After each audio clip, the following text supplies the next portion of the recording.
Hey guys, James here with River Lunacy, back in a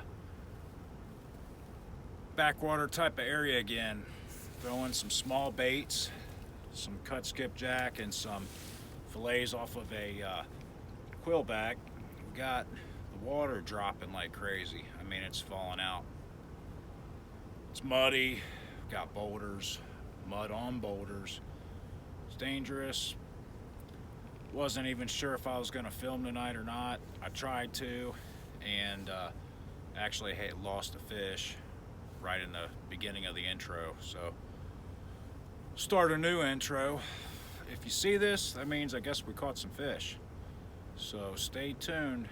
Hopefully we get on a few. I'm going to throw a short leader, smaller baits. Like I said, the water's dropping, so sometimes that makes some fish get a little finicky, and my opinion, I think they kind of will hold down a little bit, and definitely like to hide behind some boulders and structure just for protection, to feel safe, I believe.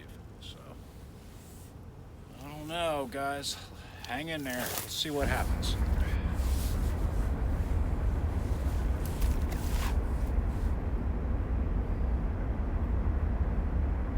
Not sure if you can see that rod all the way down there, but got one pouncing around. Let's see if we can get him. Acting like a dink, but it is what it is.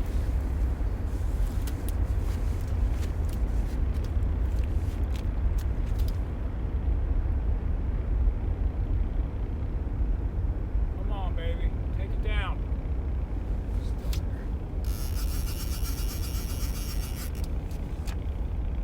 There, we got him.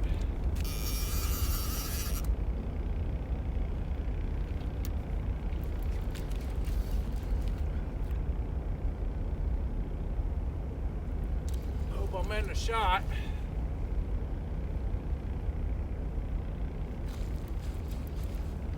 It's a rough place to fish today, guys.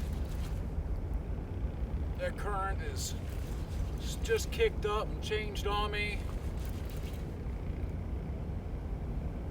I'm in mud. It's a mess. But I don't want to be sitting at home wondering if I was catching fish or not.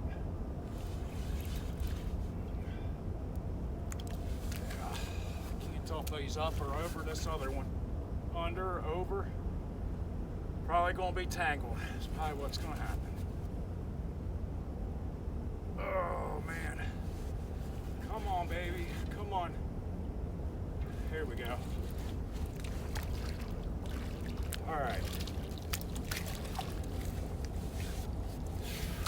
Too bad for a small guy, not bad at all. Let's see if I can flip this around.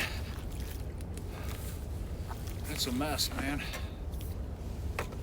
Everything receded, and when it recedes, it leaves piles of mud, you know. It is hard on you. Oh. Come on, mudcat. Where are you at? Woo! All right. Well,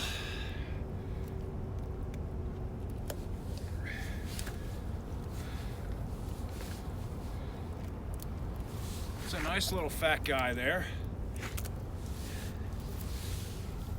Not too bad. Put a belly on that guy. Been chomping down on some shad or something. Oh, stinky burp. Let's let him go. Stinky old guy. There we go.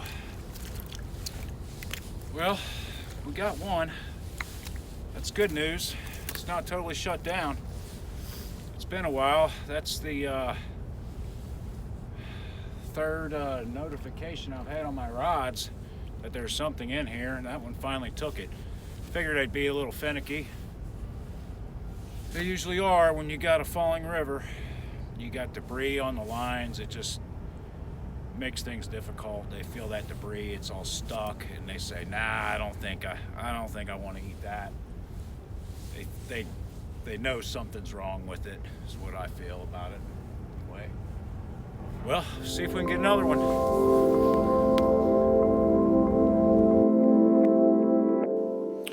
Surf rods. So this is a 12-foot Shimano Terralaja. It's I don't know how you say that, but anyway, I've got a couple of them, and it's a 12-foot. It's got the K style eyes. Pretty nice rod. It's got a kind of a little bit on the. It's a little stiff, which is nice. And this has a reel on it, which is loaded with 50-pound test braid. And with this one, I will take a bait boat and I send it out to the middle of the Ohio River, which is about 250, 300 yards out. And I drop an 8-ounce sinker, maybe 10-ounce sinker, and a half of a skipjack. And that's one of my little tricks, my little secrets to catching some of the giant blue cats that I am blessed to catch every once in a while.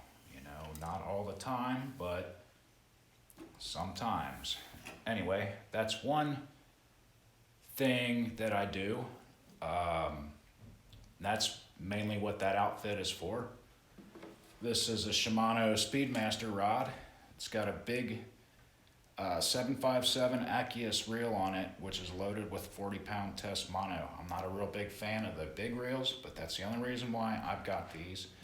It's for structure fishing. I fish some areas that have sunken barges, walls, concretes, bridges, anything and everything. And in order to get them out of there, I have to use mono line, 40 or 50-pound test. I like the Andy Monster. Anyway, that's a 12-foot Speedmaster rod. This is a custom Batson 12.5 foot. It holds up to 12 ounces. This is for big sinkers, big baits, big fish, sometimes. When they want to bite, I guess. This here is one of my favorite rods. I own several of them. It's a 12-foot rod. It's a really nice narrow handle. It's as light as a bass rod. And this is a 12-foot. It's got the nice K-style Fuji guides. I've got a gunmetal Abu Garcia CS mag on there. The 30-pound test braid. Now this rod is mainly for drift fishing. I will drift at the mouths of creeks. I'll run baits through there, and I'm casting nonstop, and I'll just keep them going and keep them going. Sometimes I'm actually using a 3-ounce spoon, and I catch blue cats doing that. So that's one of my techniques. And so it's important for me to have a really lightweight, so I can keep up the energy to keep on going and going. If you got a big heavy rod, it just wears me out anyway. I mean, it just will wear you out. Even this custom 12.5 foot rod, I can cast this all day if I want. It's that light. So sometimes some of the more expensive rods are worth the buck, depending on what you're doing, I guess. This is another Batson custom built Rain Shadow RX7 rod. It's 11.5 foot. I can cast this all day. I don't get worn out. All these rods right here have all caught giant trophy blue cats and flatheads on them, every one of them. This does have a mag on it. A lot of these do have mags, mono mags on the reels. I put those on there because of the wind.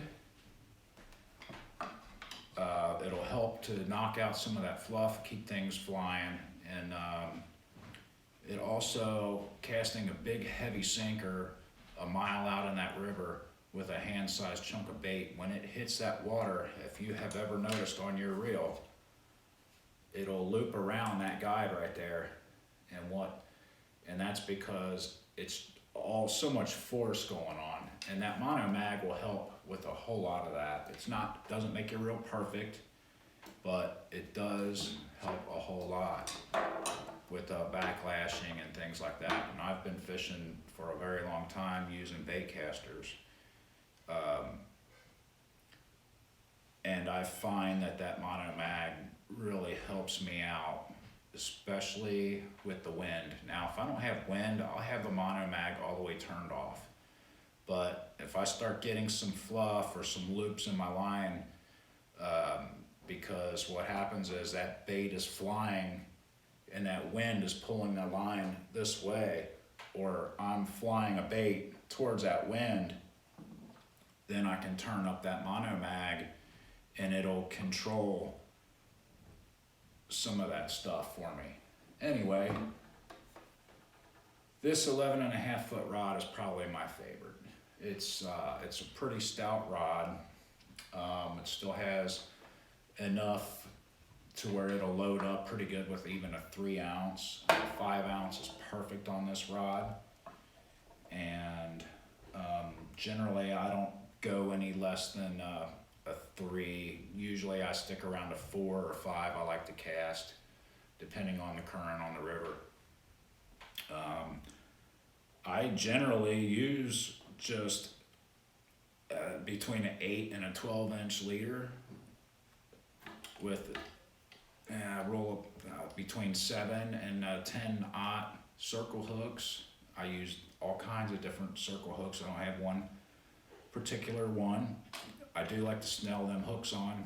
I found I've started doing that a couple years ago, and I think that I do have a better hookup ratio. My fishing equipment is very important to me. It's a tool, and fishing is a huge part of my life. I'm out fishing all the time, and I want to be happy when I'm doing it. I want to be comfortable doing it, so I like lighter, weight-wise type of rods, and I want to be able to trust in my equipment to bring in a trophy monster catfish out of the Ohio River. I really appreciate you guys watching my video today. Hope you got a little something out of it. I know some guys were interested in what kind of equipment I use. I use a lot of other equipment also. I have several 11-foot rods and some other reels, different lines, blah, blah, blah. I got spinning reels and rods also that I fish for hybrid stripers with. So we'll be making some videos doing that also, hopefully. I really appreciate you guys watching, you know, and I hope you continue watching them, you know. It really means a lot to me. So if it's your thing, you know, please subscribe and share and comment to help the channel out. I like to really keep this thing going, and I'm gonna do everything I can to keep on going and going with it. So, hey, thanks a lot again.